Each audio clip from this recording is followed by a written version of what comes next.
Welcome back. This is episode 2 of the On-Site podcast. Let's jump right in because we are dropping you straight back into that Pensacola hotel room on a Saturday morning.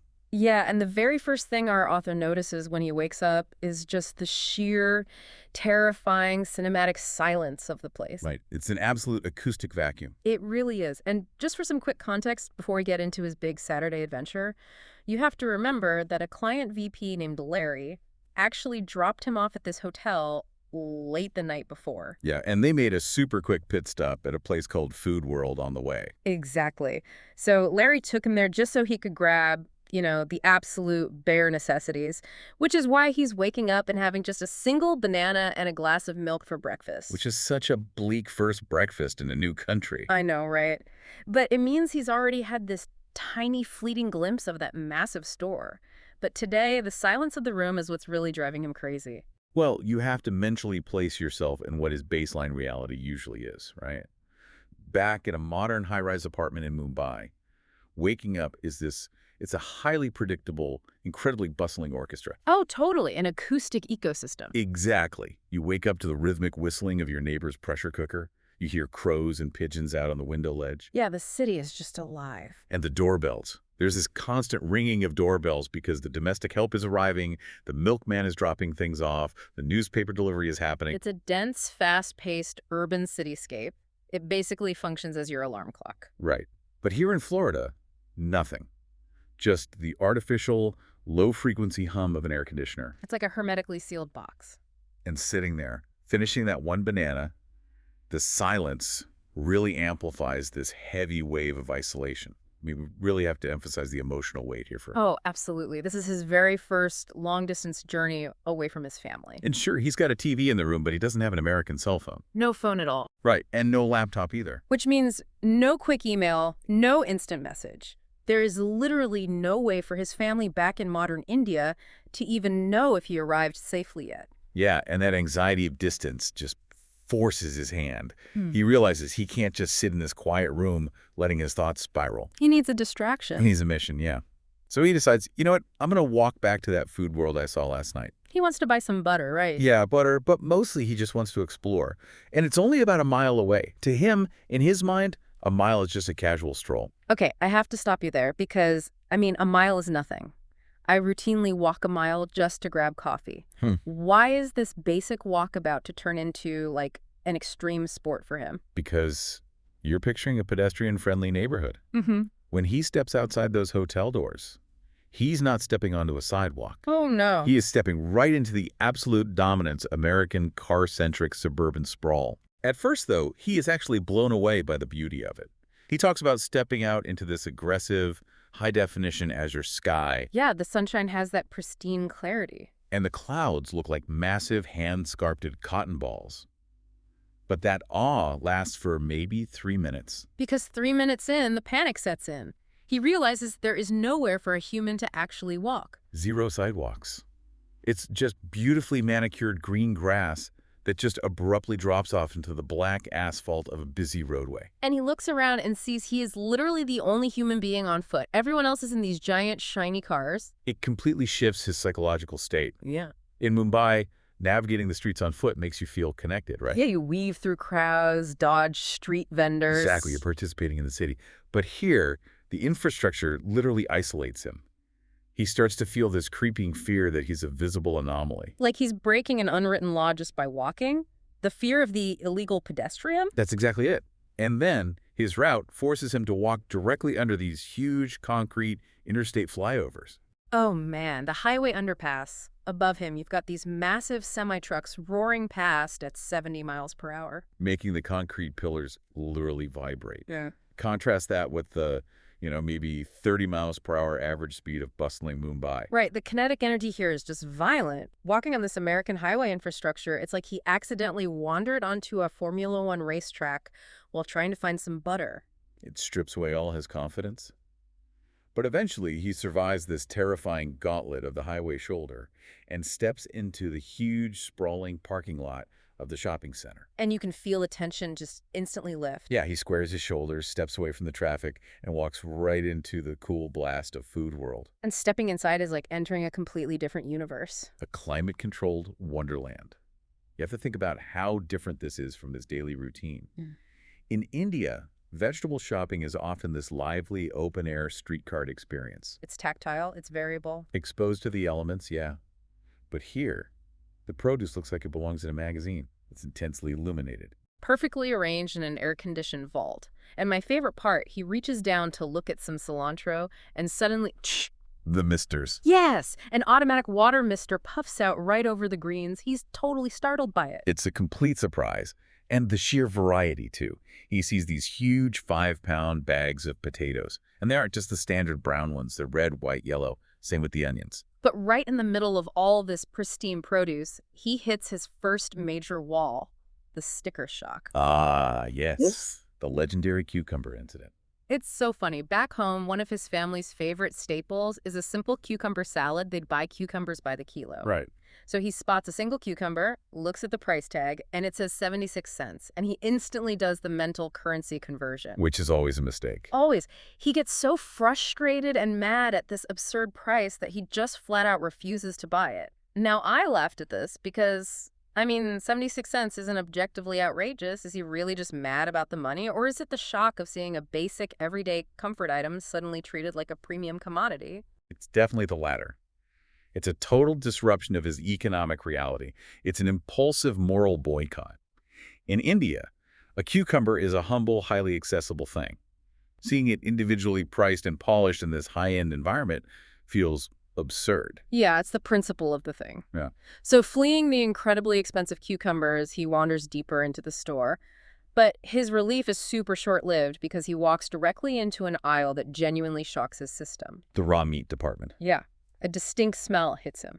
Now, we have to remember his background here. He is a strict vegetarian. Right. And in India, meat is typically sold in separate, specialized markets. It's distinct from your daily vegetable shopping. So seeing raw beef, pork, and chicken casually integrated right next to regular groceries is a profound shock. But what's fascinating is how he reacts.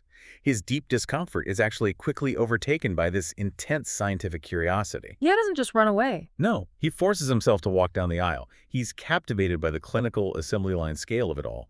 The styrofoam trays perfectly sealed under tight plastic wrap. The sheer industrial scale of it. It abstracts the food into a sanitized product.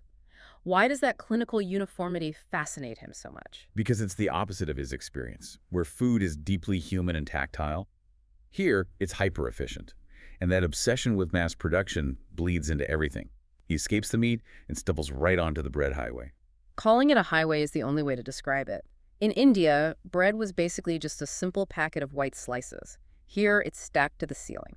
Honey wheat, sourdough, pumpernickel, rye, just endless buns. And in the bakery, he's totally stunned that vanilla and chocolate just completely dominate all the cakes and cookies. Right, which is a wild paradigm shift for him. In India, standard cake flavors were pineapple, butterscotch, strawberry. Yeah, vanilla was strictly for ice cream. Exactly. And if the bread aisle was overwhelming, the dairy wall practically knocks him over. Oh man, the dairy shock. Mm. Mumbai milk came in standard plastic pouches. Here, he's staring at rows of giant 1-gallon plastic jugs, whole 2% skim and massive jugs of rich, dark chocolate milk. And you have to highlight the yogurt wall. Hundreds of cups with wild flavors. Blueberry cheesecake yogurt. It is a world away from simple, homemade dahi. Plus the cheese section, it's literally a geography lesson. Monterey Jack, Swiss, provolone, all perfectly wrapped in plastic. It's paralyzing. That's like trying to pick a paint color at a hardware store. Just a total paradox of choice. But, overwhelmed by all this raw food and dairy, he seeks refuge in the snack aisles. And this is where he experiences a massive psychological shift. This changes the entire trajectory of his shopping trip. It does. We have to break down what he calls the third dimension of his experience. It isn't just the variety or the massive sizes. It's the profound realization that nobody is monitoring him. The anonymous consumer. Yes. Back home, family or shopkeepers are always these silent judges of his health choices. If you buy junk food, someone notices. Right, there's a social friction. But here, he is totally anonymous. There's no one to judge him. And this liberating, unmonitored freedom just kicks his inner child into absolute overdrive. He goes completely rogue. He talks about stepping into the chip wilderness, and he describes the Lay's bags looking like helium-filled bed pillows. They're so inflated. And the Doritos are staged in these neon battle lines, nacho cheese versus Cool Ranch. But the Pringles are what really get him. Oh, the Pringles. In India, a tube of Pringles was this elite, pure gold trophy snack. You usually only saw one if an uncle brought it back from an international flight. Exactly. And here they are, stacked like skyscraper columns for an unbelievable $1 a pack. $1. He tosses them into his cart like he's actively cheating the system. And in the nut aisle, a top hat-wearing Mr. Peanut rules over this heavy-duty fortress of shiny, vacuum-sealed blue cans, which is a huge contrast to buying tiny paper cones of peanuts roasted in hot sand by a roadside vendor. And if the snack aisle was wild, the candy paradise is a full-on Willy Wonka explosion. It really is. Giant king-size Hershey bars, Yep. Reese's peanut butter cups, which he thinks look like mysterious alien flying saucers, flour sack-sized bags of M&Ms and Skittles. But amidst all that colorful chaos, he spots the shiny gold boxes of Ferrero Rocher. Ferrero Rocher flip. This is the best part. Sitting so casually on an everyday supermarket shelf. In India, those are the ultimate high society luxury items. You only see them at major festivals or high-end weddings. And seeing them as an everyday grocery item just makes him feel delightfully upside down. He Yeah. feels like absolute royalty, so he loads his cart with this mountain of candy, chips, nuts, and of course that incredibly heavy sack of potatoes. It's like giving a kid an unlimited credit card at a carnival where everyone is invisible. That is the perfect analogy. But how does this intoxicating rush of anonymity set him up for a spectacular reality check at the checkout counter? Because his psychological freedom completely outpaced his physical reality. Inside, he's a king. The climate control, the bright lights, and it makes him forget how he actually got there. Right. So the victorious king proudly pushes his metal chariot to the checkout, pays, and the automatic doors slide open, And boom, the sticky Florida humidity hits him right in the face. instantly sobering him up. The cold, hard facts suddenly align. Fact 1, he has no car. Fact 2, he doesn't know how to drive. Fact 3, no cell phone. And fact 4, there are absolutely no cabs at a suburban grocery store. He is totally stranded, with a mountain of heavy plastic bags, including that incredibly unaerodynamic 5-pound sack of potatoes.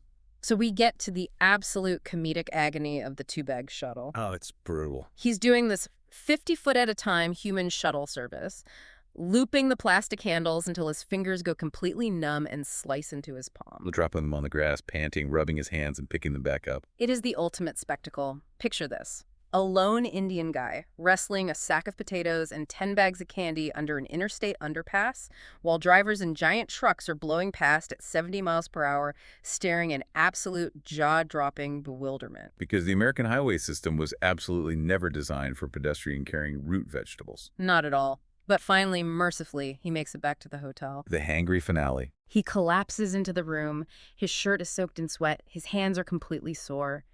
And the thought of figuring out how to cook those agonizingly heavy potatoes, absolutely impossible. So he reaches into his bag, completely ignores the vegetables, rips open a Snickers bar, and just eats it, sitting on the edge of his bed. Just totally defeated. I love that this incredibly transparent, exhausted moment happened years and years before the famous "you're not you when you're hungry" ad campaigns ever even existed. He was living it right there in Pensacola. Completely. But, it leaves you with a really fascinating thought.